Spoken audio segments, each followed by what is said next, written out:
اب نبی صلی اللہ تعالیٰ نے اس نور کے اس کالم کو دو شق کیا ہے. نصف اس کا آپ کا نبی ہے اور دوسرا نصف اس کا کون ہے؟ علی ابن ابی طالب علیہ الصلوۃ والسلام. یہ روایات ہیں کہ جو آپ لوگوں کے کتب میں، ہمارے کتب میں اس کے روایات بہت زیادہ ہیں. اہل بیت علیہ السلام کے طریق سے اس کے روایات بہت زیادہ ہیں کہ اہل بیت علیہ السلام کی خلقت جو ہے نور سے ہے. جی سر.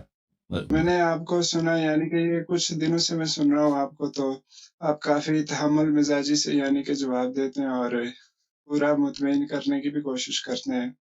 تو اللہ آپ کو اس جزائے وجہ خیر. سے میں آپ سے کوشش کی، یعنی کہ تو یہ کچھ دن پہلے میں آپ کی ایک ویڈیو دیکھ رہا تھا، اس کے اندر آپ بتا رہے تھے یعنی کہ یہ حضرت علی علیہ السلام کو بھی اللہ پاک نے نور سے پیدا کیا، یعنی کہ جیسے ہمارے یہاں یہ بریلوی حضرات ہے، بریلوی مسلک کے، تو وہ بولتے ہیں کہ یعنی کہ حضور صلی اللہ علیہ وسلم وہ اللہ نے ان کو نور سے پیدا کیا ہے. تو یہ پھر آپ نے بتایا کہ حضرت علی علیہ السلام ان کو بھی اللہ نے نور سے پیدا کیا. تو یہ یعنی کہ نور سے پیدا ہونے کا مطلب کیا ہے؟ یہ کس لحاظ سے یعنی کہ آپ اس کا یہ مطلب بیان کرتے ہیں؟ دیکھیں، یعنی جس چیز سے اللہ تعالیٰ نے بنایا ہے، جس مادے سے اللہ تعالیٰ نے ان کو بنایا ہے، وہ ایک بہت ہی جی اعلیٰ، بالکل. پاک اور مقدس ہے. نور، ایک نور تو ہم لائٹ کو کہتے ہیں، جو لائٹ ہوتا ہے نا، سورج کا لائٹ ہے یا مثلا راہ کے لائٹ ہے. یہاں پہ جس لائٹ کی بات ہو رہی ہے وہ اس طرح کی لائٹ نہیں ہے. یہ لائٹ جو کہا جا رہا ہے، اس کی حقیقت ہمیں نہیں معلوم کہ اس کی حقیقت کیا ہے. لیکن جو بھی ہے کیسے، یہ، کس طرح؟ ہاں، یہ جو ہے بہت ہی اعلیٰ اور بہت ہی مقدس اور بہت ہی پاک. اللہ تعالیٰ نے، کہ اللہ تعالیٰ خود نور ہے. اللہ تعالیٰ نے اپنے نور عظمت سے اہل بیت طاہرین علیہ السلام کو خلق کیا ہے. تو اس کی زیادہ دیکھیں، اس کی زیادہ ایکسپلینیشن احادیث روایات میں نہیں ہے. اور میں اپنے آپ سے نکتے جو لوگ بناتے ہیں نا، نکتے بنا کر وہ ادھر ادھر پیش کرتے ہیں، میں اس چیز کو صحیح نہیں سمجھتا. اپنی طرف سے میں تعویل نظریہ پیش کروں. ہاں بالکل ہاں، تو حدیث بالکل میں بالکل. یہی ہے. لوگ نا یہ کچھ انوکھی سی بات کرنے کی کوشش کرتے ہیں کہ ہمیں ہر واقعے کے اندر، ہر قصے کے اندر کچھ انوکھا ملے، اور جیسے یہ خطیب حضرات بھی کرتے ہیں، تو بس وہ انوکھی بات، یعنی کہ چاہے وہ کتنی کمزور بھی ہو، بس وہ نہ کچھ خاص بیان کرنے کی کوشش کرتے ہیں کہ بالکل بالکل. بس جو کسی اور نے نہ بتایا اور بس وہ میں بتاؤں.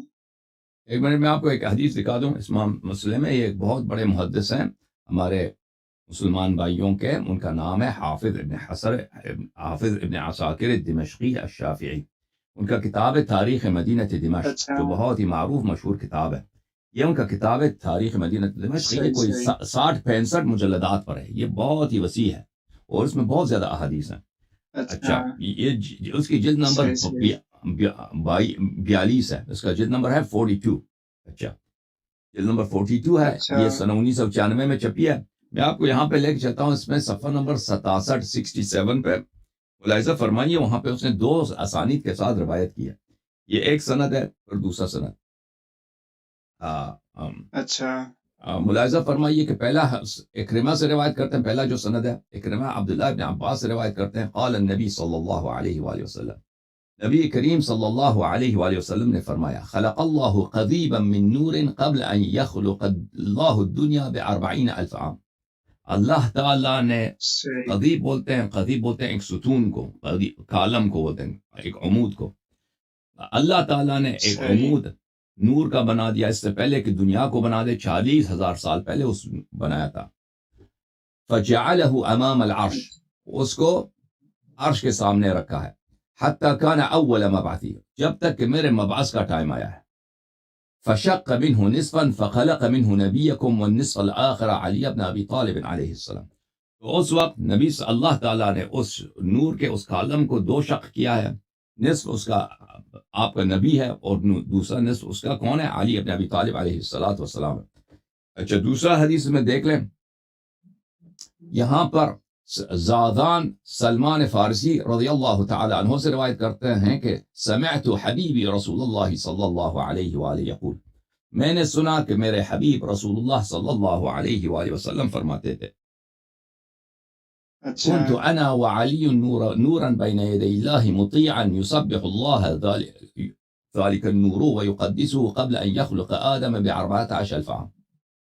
میں اور علی علیہ الصلاۃ والسلام نور تھے اللہ تعالیٰ کے آگے، اللہ تعالیٰ کی اطاعت کرتے تھے، اور وہ نور اللہ تعالیٰ کی تسبیح میں اور تقدیس میں مشغول تھی اس سے پہلے کہ آدم کو بنایا جائے 14,000 سال پہلے آدم سے.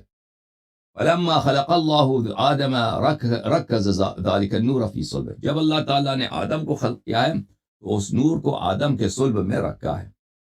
فلم نزل في شيء واحد حتى افترقنا في صلب عبد المطلب فجزء أنا وجزء علي.